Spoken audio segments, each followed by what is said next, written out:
بسم الله الرحمن الرحیم. جامع الحدیث النبوي د څو خصوصیاتو حامل دی، یعنی دی کې کوم اپشنز دي. نو مخکې مونږ ویلي چې انسټالیشن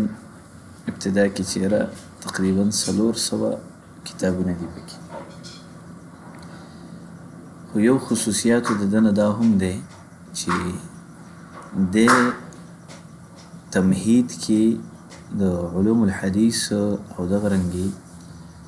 تفسیر او قرات فقه ناسخ وغیره په دې کې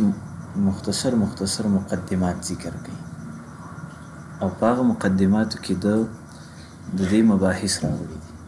لکه مقدمه د ابن صلاح د هغې ټول علم الرجال کې یو راوړي ده، لکه دا تاسو ګورئ نو دا یې ذکر کړې ده. دغسې د دې نه علاوه په دراسات او مناهج کې نو هلته یې وضاحت کړی چې مصادر الحدیث کې د مصنف څه طریقه کار دی. دا لکه دلته تفسیر مجاهد دی، تفسیر مجاهد کې وایي مؤلف یې څوک دی، د دې کوم طبعات دي، مشهور طبعات او د دې کتاب نسبت مصنف ته او د مصنف او طریقه کار په دې کتاب کې، نو دا په دې کې دی ذکر کوي. او دا به تاسو راځئ تمهید او دراسات و مناهج ته. بیا د دې مصادر حدیثیو چې کوم مصنفین دي نو د هغې منهج، لکه دا معمر بن راشد دی، نو د ده کتاب دی څوک دی، تاریخ میلاد، تاریخ وفات، شیوخ او د ده تلامیذ، د ده علمي مقام، دغسې د ده مصنفات لکه جامع و مغازي. بیا دا ترجمه یې د کوم کتاب نه اخیستې نو دا هم ورسره ذکر کوي.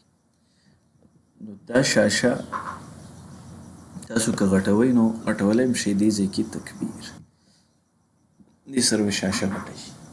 تاسو بیا ښکته راځئ، دا تراجم دلته موجود دي، که د دې ځای نه هم ښکته بره کوئ، د سکرول نه هم دا صفحه ښکته بره کولی شي. بل په دغه دراساتو مناهجو کې د دې سافټویر چې کوم طریقه کار دی د هغې متعلق هم بحث کوي، لکه دا چې په دې کې موږ څه طریقه کار کړی. نو تخریج کې طریقه کار، رواتو کې طریقه کار، فهرست کې طریقه کار، موضوعاتو کې او غریب الفاظو کې څه طریقه کاری کړی، نو د خپل منهج متعلق مستقل دی ځای کې بحث کوي. ټیک شو. نو تخریج کې خو دیو خپل وضاحت هم کوي چې څنګه کړم ده، نو لفظ چې کم په دې احادیثو کې وي تقریب کوي، د هغه اسانیدو او راوړي. ټیک ده. رواتو کې نو د رواتو د دې ترتیب د رواتو به زه دا ووایم چې څومره سافټویر دي د حدیثو، نو په هغې کې دی د رواتو په اعتبار سره فایق دی. لکه نورو سافټویرو کې به ته یو راوي لټې، یا به بحث عام کې یو راوي نوم به ورکې، او د هغه نوم لټول به ته بیا په کتابونو نوعه او یا کتاب خاص مصنفینو خاص مصنفو، په هغې کې به ته بیا تمام کتابونو کې چې کوم ځای کې دغه لفظ راغلی نو هغه به بیا راواخلي. دې سافټویر کې داسې نه ده، دې کې ته روغه سلسله هم لټولی شي. مثلا زه وایم چې مالک عن نافع عن ابن عمر لټوم، دا سلسله کوم ځای کې راغلی، نو د دې سافټویر یو دا خصوصي. نو رواتو کې ډېر ښه ترتیب کړی. فهارسو کې د ده دلته د مینیو کې به راشي، فهارسو کې نو په هغې کې تفصیلي فهرست دی، آیاتونو د قرآن کریم، د قراتو، احادیث او آثار، دغسې اخبار، فهرست الروات، اعلام، سور، سورتونه، اشعار، غریب وغیره، دې ټولو کې دا ترتیب اختیار کړی دی. نو هم پکې تاسو کتلی شئ. بل مراتب مراجع پکې کوم دي نو د هغه کتابونو تذکره کې نو که تاسو ګورئ 36 په دې کې مراجع دي او مصادر دا یې ذکر کړي دي او د دې تعداد دا یې دي دې کې که تاسو وګورئ 400 نو د دې تعداد کې تاسو سره مراجع نشته مراجع خو جدا دي چې هغه لکه نهایه د ابن الاسیر ده نو په هغې کې تاسو ته غریب لفظ ملاویږي تذکرة الحفاظ ده تاریخ دمشق دا یې ښکته کړي دي یا داسې الاصابه شوه الکاشف شو د ذهبي یا نور کتاب او مدخل کې دوه موضوعات راخیستي دي په مدخل کې یو حجیت السنه او بل دفاع عن السنه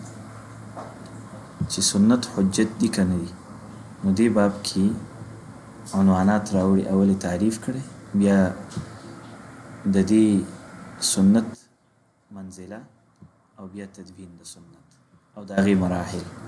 مراحل د تدوین نو اول صحابو بیا وروسته د تابعین او بیا دین وروسته تدوین رسمي للحدیث د دې تفصیل کې مرحله رابعه کې ٹھیک شو دا خو یعنی تمهید دی تمهید کې تاسو ته دا یو څو خبرې کوي یو نفسي مدخل دی چې سنت څه ته وایي حجت دی که نه دی ورپسې مختلف علومو کې مقدمات لکه مقدمه ابن صلاح ده نو ټول انواع یې راخیستي هغه هم تاسو دلته کتلی شئ چې څو انواع دي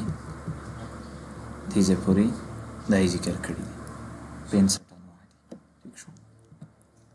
او علم الرجال هغې کې علم التخریج کې علم الناسخ علم القراءات علم التفسیر علم الفقه او دې سره انحاص سره نو دې سره سافټویر باندې کېږي ٹھیک شو نن دا او سبا انشاءالله عرض کوو ٹھیک شو